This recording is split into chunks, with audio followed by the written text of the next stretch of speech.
Hi all.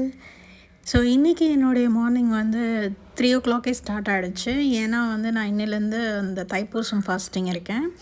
அதனால் காலையிலே ஏஞ்சி ஃப்ரெஷ்அப் ஆகிட்டு சாமிலாம் கும்பிட்டுட்டு விளக்கேற்றிட்டு அதுக்கப்புறம் வந்து நேற்று நைட் சோக் பண்ணி வச்சுருந்த பாதாமை சாப்பிட்டுட்டு டிஃபன் வேலையை ஆரம்பிச்சிட்டேன். 3 o'clockலாம் இல்லை, டிஃபன் வேலை ஒரு 7 o'clock தான் ஆரம்பித்தேன். ஒன்றும் இல்லை, நான் பாஸ்தா தான் பண்ணியிருந்தேன். இந்த பாஸ்தா வந்து நான் ஃபஸ்ட் டைம் பண்ணுறேன். யூஸ்வலாக நம்ம அந்த நீட்டாக ஒரு மாதிரி டியூப் மாதிரி இருக்கும்ல, அதுதான் நான் செய்வேன். இது வந்து நான் ஃபஸ்ட் டைம் பண்ணுறதுனால நூடுல்ஸ் மாதிரியே பண்ணிட்டேன். ஃபஸ்ட்டு இந்த பாஸ்தா இது தெரியாதவங்களுக்காக நான் சொல்கிறேன். தெரிஞ்சவங்க நீங்கள் உங்கள் ஸ்டைலில் கூட பண்ணலாம், இல்லை இந்த மாதிரி ஸ்டைல் கூட நீங்கள் ட்ரை பண்ணது இல்லைனா நீங்கள் ட்ரை பண்ணி பார்க்கலாம். ஸோ ஃபஸ்ட்டு பாஸ்தா வேக வைக்கிறதுக்கு தண்ணி நல்லா கொதிக்க வச்சுட்டு தேவையான அளவு பாஸ்தா போட்டு அதை நல்லா பாயில் பண்ணிக்கோங்க. கொஞ்சம் உப்பு, எண்ணெய் போட்டுக்கோங்க.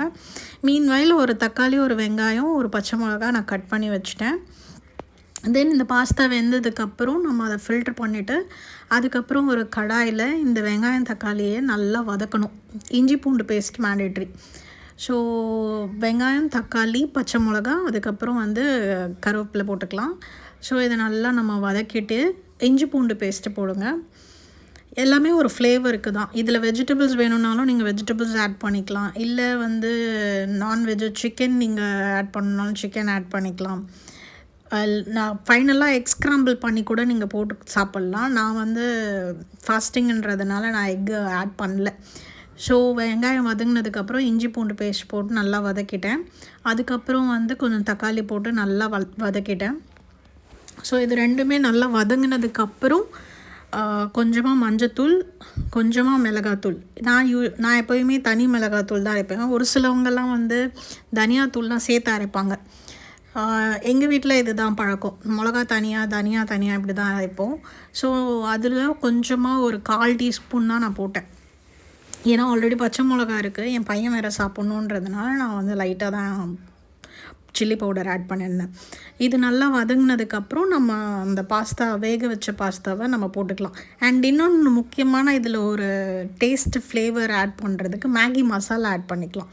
அந்த ஃப்ளேவர் நம்மளுக்கு சூப்பராக இருக்கும். இது தெரியாதவங்க இதில் ஆட் பண்ணி பார்த்து சாப்பிட்டு பாருங்கள், உங்களுக்குமே அது பிடிக்கும். ஸோ இந்த பாஸ்தா வந்து இதில் மிக்ஸ் பண்ணிவிட்டு நல்லா கிளறி விட்டுருங்க. அதோடைய மிக்சிங் நல்லா அதில்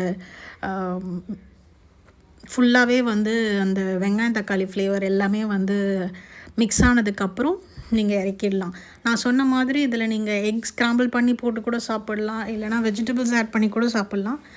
நான் வந்து சிம்பிளாக இதுவே போதும் அப்படின்னு சொல்லி இப்படி தான் பண்ணியிருந்தேன். சூப்பராகவே வந்திருந்தது. உப்பு பார்த்து உப்பு வேணும்னா ஆட் பண்ணிக்கோங்க. ஏன்னா நம்ம ஆல்ரெடி பாஸ்தா வேக வைக்கும் போது உப்பு போட்டோம் இல்லையா. ஸோ உங்களுக்கு உப்பு வேணும் அப்படின்னா நீங்கள் அதை இன்னொரு வாட்டி கூட ஆட் பண்ணிக்கலாம். ஸோ இந்த வீடியோ பிடிச்சிருந்தால் லைக் அண்ட் ஷேர் பண்ணுங்கள். இதுதான் மார்னிங் என்னுடைய டிஃபன். அண்ட் என்னுடைய சேனலை சப்ஸ்கிரைப் பண்ணுங்கள். Thank you all. பாய்.